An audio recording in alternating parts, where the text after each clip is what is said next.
জাতীয় ভ্যাট দিবস ও ভ্যাট সপ্তাহ উপলক্ষে নরসিংদীতে আলোচনা সভা অনুষ্ঠিত হয়েছে।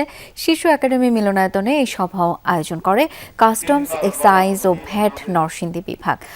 অংশ নেন ব্যবসায়ীরা। এ সময় কর্মকর্তারা বলেন, বর্তমানে অনলাইন কার্যক্রম ভ্যাট ব্যবস্থাপনাকে আরও সহজ ও গতিশীল করেছে। ভ্যাট আইন না জানা থাকায় অনেকের মধ্যে ভীতি কাজ করে।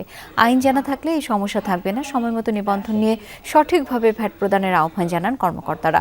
সভায় নরসিংদী চেম্বার অব কমার্সের সভাপতি রাশিদুল হাসান রিন্টু, আমানত শাহ গ্রুপের চেয়ারম্যান হেলাল মিয়া সহ আরও অনেকে উপস্থিত ছিলেন।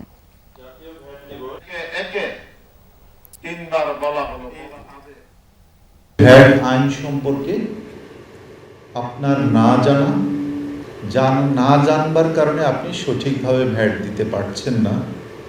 তাই যদি আপনি সঠিকভাবে ভ্যাট দিতে পারতেন তাহলে ভ্যাট বিভাগের প্রতি আপনার ভয় থাকতো। আমরা যারা ভ্যাট দেন ওরা আরো বেশি দেন, আর যারা নিবন্ধন হয় নাই ওদিকে কিন্তু আমরা অত যাই না। আমরা চেষ্টা করি যাতে ভ্যাটটা সকলেই দেই, সব নিবন্ধনগুলি ছোট পরিসরে আস্তে আস্তে সবাইকে নিবন্ধনের আওতায় নিয়ে আসি।